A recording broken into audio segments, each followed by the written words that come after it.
अगर आप जवाहर नवोदय विद्यालय क्लास 6 की तैयारी कर रहे हैं तो ये वीडियो आपके लिए है। अगर आप अभी तक कोर्स नहीं पढ़े हैं तो उसका लिंक हमारे चैनल के डिस्क्रिप्शन में दिया गया है, आप वहां से जाकर पूरी वीडियो की प्लेलिस्ट बनाई गई, वहां से आप चैप्टर वाइज पढ़ सकते हैं। और आज की इस वीडियो में आपको प्रैक्टिस सेट अरिहंत बुक से कराने वाला हूं, जो कि ये बुक आप देख रहे हैं, ये बुक है। इसमें 20 प्रैक्टिस सेट दिए गए हैं और इसका मैं चैप्टर वाइज एक एक प्रैक्टिस सेट आपको कराने चल रहा हूं। तो अगर आप ये प्रैक्टिस सेट पूरा कर लेते हैं तो आपको नवोदय 100% निकल जाएगा, क्योंकि इसमें 20 मॉडल पेपर दिए गए हैं। अरिहंत बुक है, ये सबसे अच्छी किताब होती है और ये मैं अपने यहाँ बच्चों को क्लास में पढ़ाता हूँ। तो आपको ये ऑनलाइन मैं आपको पढ़ाने चल रहा हूँ। पूरा सेट आप तैयार कर लीजिए, जिससे आपको परीक्षा में आने वाले क्वेश्चन में बहुत आसानी होगी और आप जल्दी से उसको सॉल्व कर पाएंगे।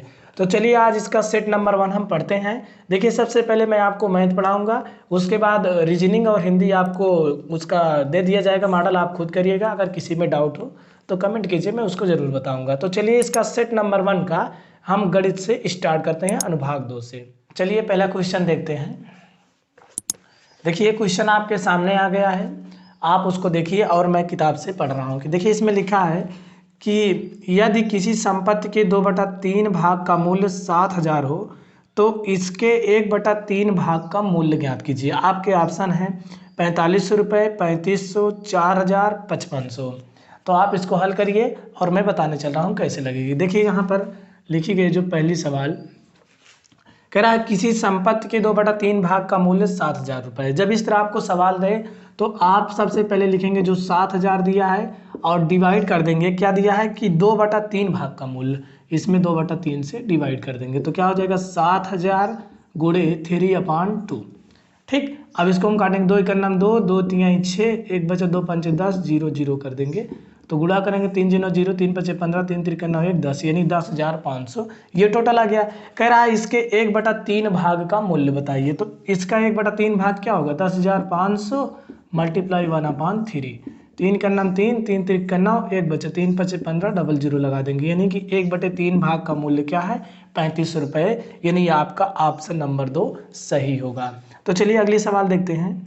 देखिए इसमें अगली सवाल दी गई है कि यदि $1 का मूल्य 12.40 रुपये हो तो 24,800 में कितने डॉलर होंगे।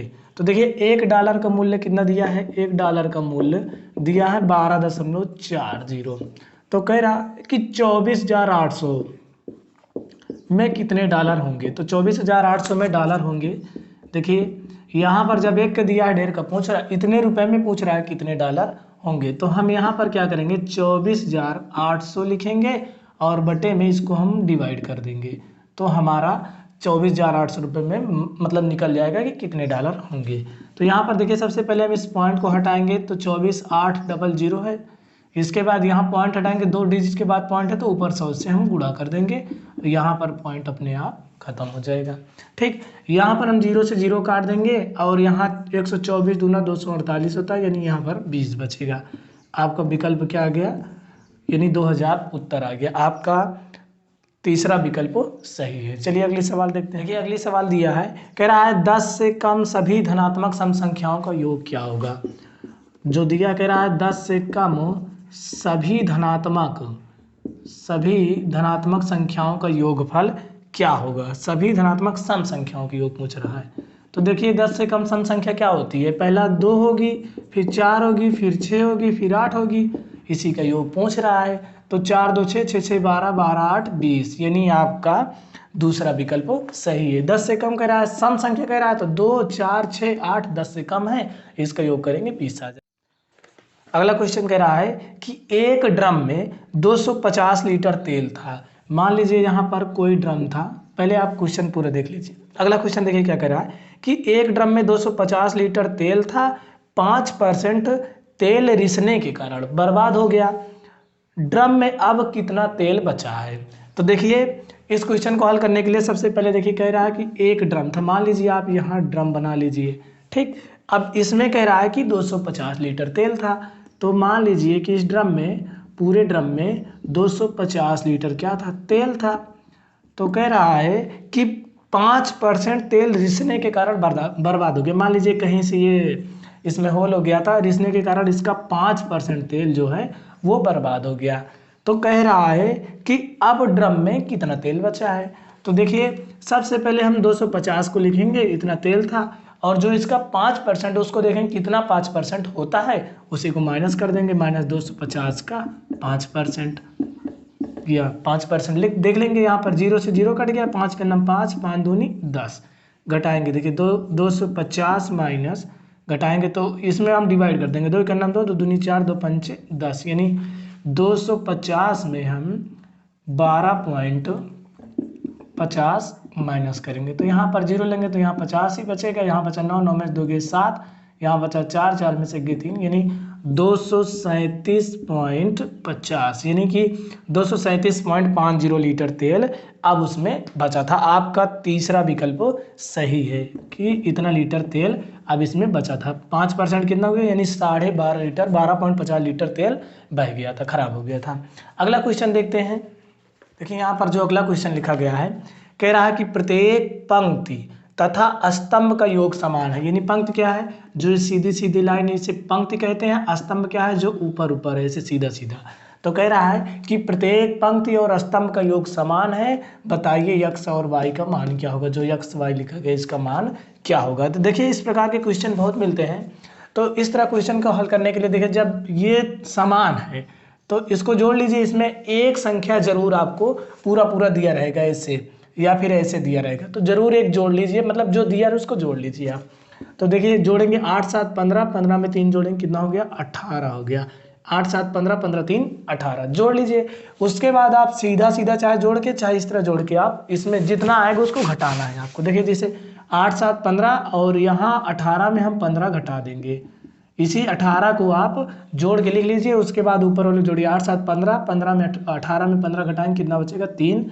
तो जो आएगा ये x का मान होगा, जो आएगा ये क्या होगा, x का मान होगा। अगला देखिए 8 4 12, तो इसी 18 में आप 12 घटाएंगे तो कितना बचेगा, 6 बचेगा। तो जो यहाँ 6 आएगा ये y का मान होगा, यानी आपका 3, 6 मान निकल कर आ गया। आपका पहला विकल्प सही है। इस प्रकार के जब क्वेश्चन आए तो जो एक दिया रहे सीधा सीधा उसको जोड़ लीजिए, कहेगा पंक्ति और स्तंभ समान है तो जोड़ लीजिए। उसके बाद उसी में जो दो दिया रहे उसको दोनों जोड़कर घटा देना है, तो जो निकलेगा वही x और y का मान होगा। अगला क्वेश्चन क्या लिखा गया है, कह रहा है कि चाय के मूल्य में 25% की वृद्धि हो गई। चाय के मूल्य में 25% की वृद्धि हो जाती है तो उसके खपत में कितने प्रतिशत की कमी की जाए कि खर्च में कोई परिवर्तन न हो। उसके खर्च में यानी कि कितने प्रतिशत की कमी की जाए कि उसके खर्च में कोई परिवर्तन ना हो। तो आप इस प्रकार के क्वेश्चन को कैसे लगाएंगे, देखिए यहाँ पर जो वृद्धि या कमी दे उसको हम ऊपर लिखेंगे। कितना दिया है, 25% की वृद्धि दिया है। अगर कमी दे तो 100 में उतना घटा देंगे, वृद्धि दे तो 100 में जोड़ देंगे। तो 100 में 25 जोड़े कितना हो गया, 125। यहाँ पर हम 100% से गुणा कर देंगे, ठीक है। अगर वृद्धि कहे तो ऊपर वृद्धि लिखेंगे, उसके बाद उसमें नीचे 100 में जोड़ देंगे। कमी कहे तो ऊपर हम कमी लिखेंगे और 100 में उतना घटा देंगे और 100% से गुणा कर देंगे। आपका मूल्य निकल आ रहा है।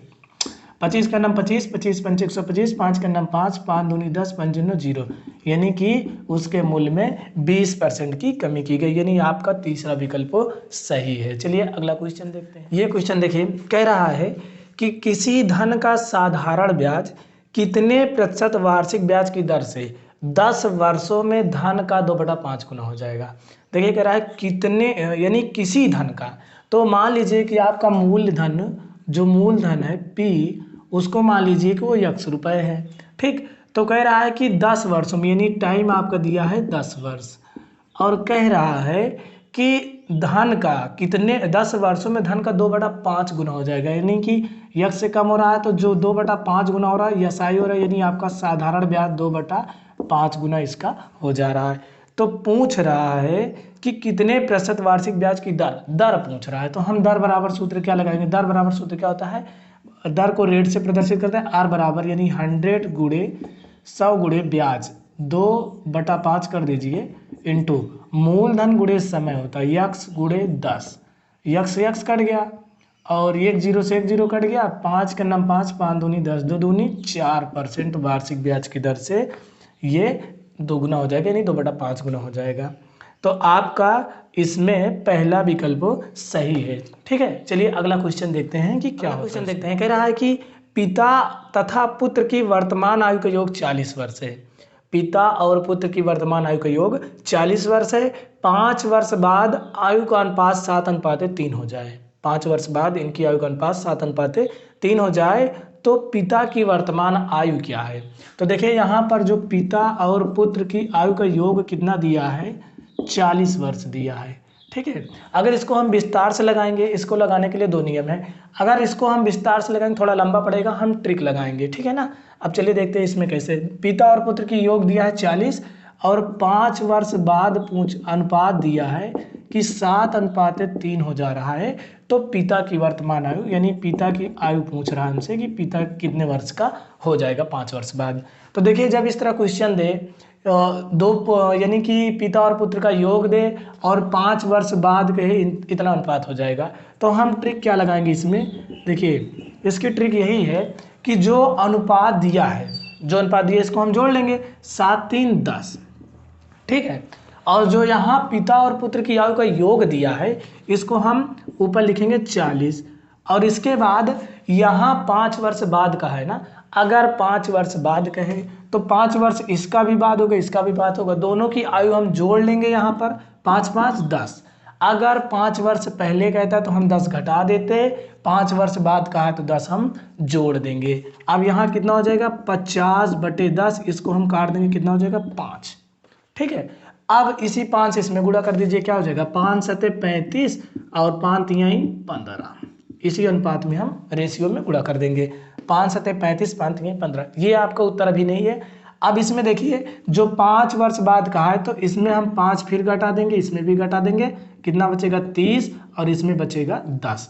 यानी कि पिता की आयु 30 वर्ष हो गई, पुत्र की आयु 10 वर्ष हो गई। यानी आपका 30 कौन सा विकल्प है इसमें, देखिए पहला विकल्प सही है। इसी प्रकार का एक क्वेश्चन आप और देख लीजिए, क्लियर हो जाएगा बिल्कुल। जो यहाँ पर दिया है उसको लिखेंगे, 5 वर्ष बाद के 10 जोड़ देंगे, 5 5 10 और इन दोनों का अनुपात जोड़ के डिवाइड करेंगे। उसके बाद जो आएगा उसी से इसमें हम मल्टीप्लाई करेंगे। यहाँ बाद कहा है तो यहाँ घटाएंगे, यहाँ पहले कहा होता तो यहाँ जोड़ देते। कोई दिक्कत। चलिए एक क्वेश्चन और देखते हैं, समझ में आ जाएगा बढ़िया। देखिए अगला क्वेश्चन दिया है, कह रहा है माता एवं पुत्री की वर्तमान आयु का योग 54 वर्ष है। जो माता है और पुत्री है इन दोनों की आयु का योग 54 वर्ष दिया है। कितना दिया, 54 ईयर्स।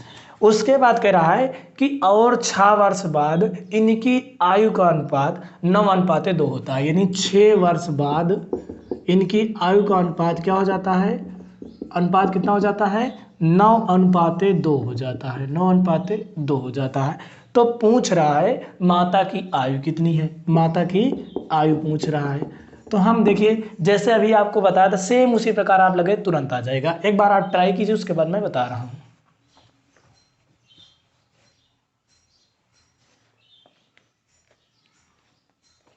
चलिए देखते हैं। देखिए यहाँ पर माता और पुत्री की आयु का योग कितना दिया है, 54 वर्ष दिया है। हम इसको लिख लेंगे। ठीक है, इसके बाद यहाँ पर देखिए 6 वर्ष बाद कह रहा है ना, 6 वर्ष बाद कह रहा है।